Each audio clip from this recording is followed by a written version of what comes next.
Well, he's a small forward, and he's an athletic small forward. You know, he's a good defensive player, has potential to grow as a player. He's got a really good upside. You know, with Luke's back, you know, we're not sure what the future holds, you know, for him.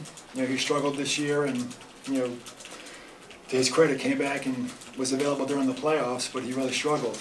And he's going to devote the summer to rehabilitation. But, you know, if Luke can't really make a contribution next year, we felt we had to get somebody to back him up. And that's not to say that Devin makes a team, or that if he does make the team, he's good enough to back up, you know, Ron Artest. But it is a young player at this position that we may need some help at. What does he bring defensively? Well, he's active. You know, he's long, athletic. You know, you can be a good defender when you have those types of qualities if you put your mind to it. You know, you probably can't be a great defender if you don't have those kinds of characteristics to start with. He said he takes defense very seriously. Is that something that's evident when you watch him play? I'm not sure if that's one thing that jumps out at you. I think you'll like his, you know, his athleticism. You know, he's got a lively bounce to his step. Very active, you know, versatile player, perimeter player. You know, he'll be exciting from time to time. But once again, he's a very young player. And, you know, at that age, you know, you're drafting a player that you hope gets better. On paper, he seems to be a lot like Trevor with certain characteristics he had. Is that a fair assessment, do you think?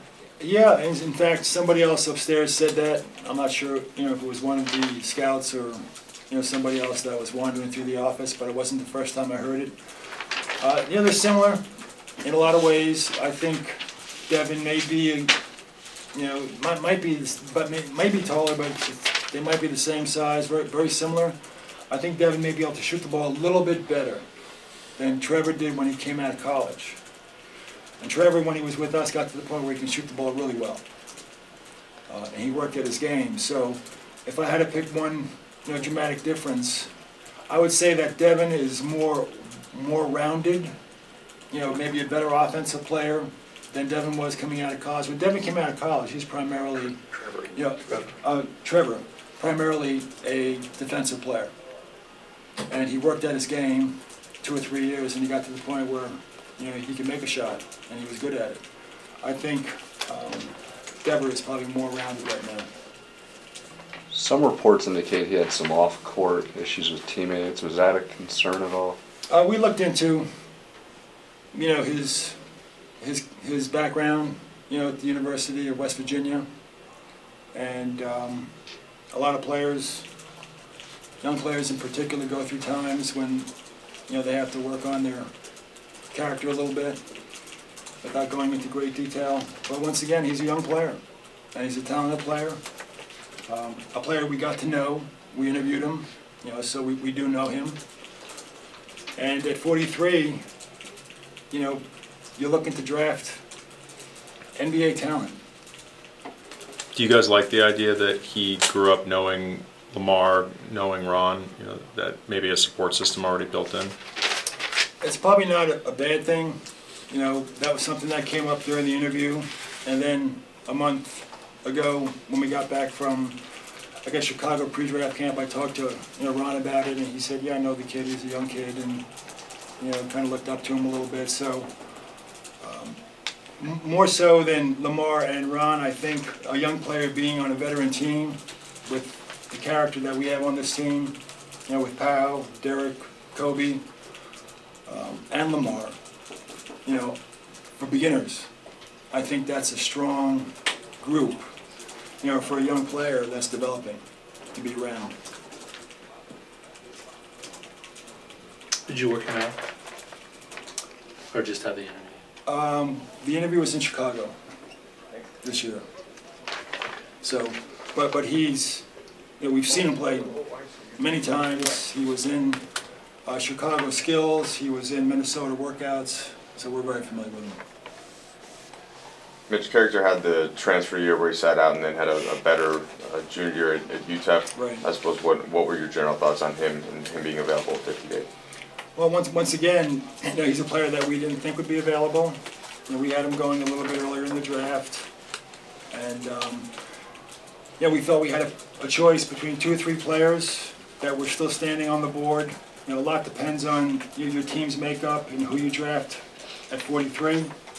Unless there was another small forward who was just as good as Devin, and then you got to say, well, why maybe, or better, then we probably wouldn't pick another small forward. So we looked for help in the back court and the front court.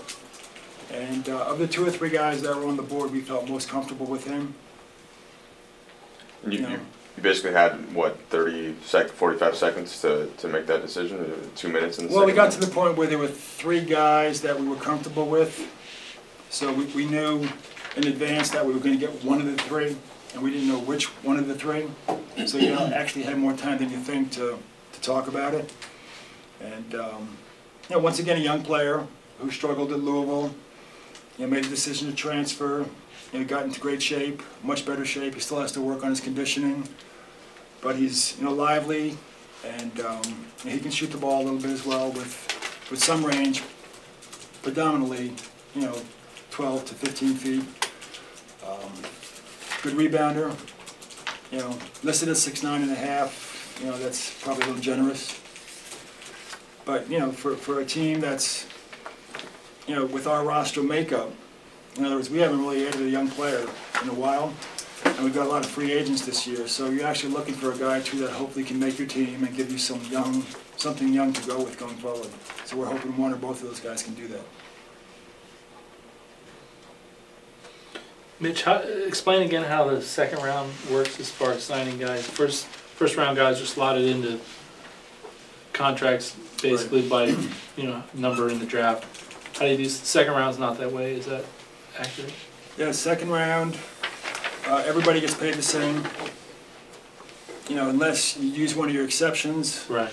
to give the guy a raise, and the only time you do that is if you wanted to sign him to a 3 or 4 year deal. But typically you sign players in the second round to a 1 year deal, maybe a second year.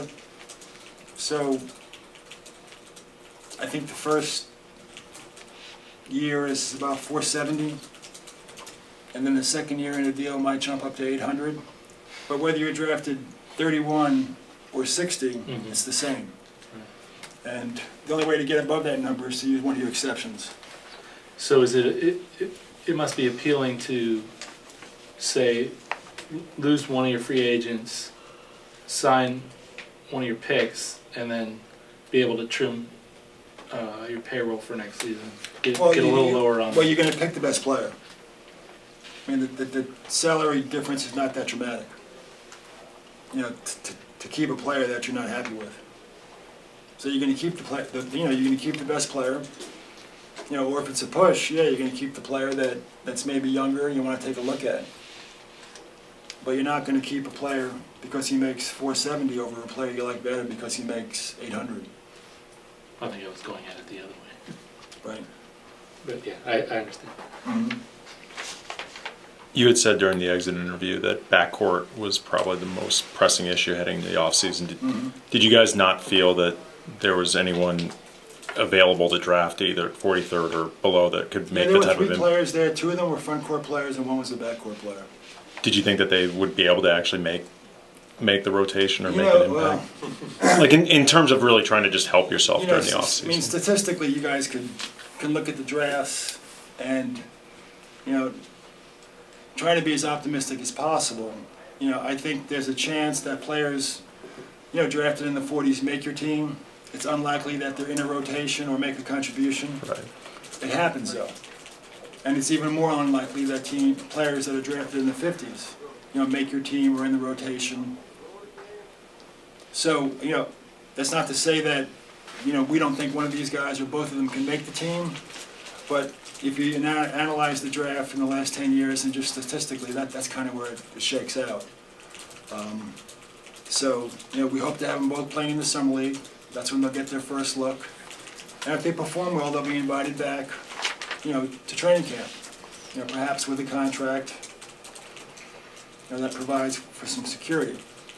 But that's, weeks from now, that kind of decision. And then typically they'll have to make the team in training camp.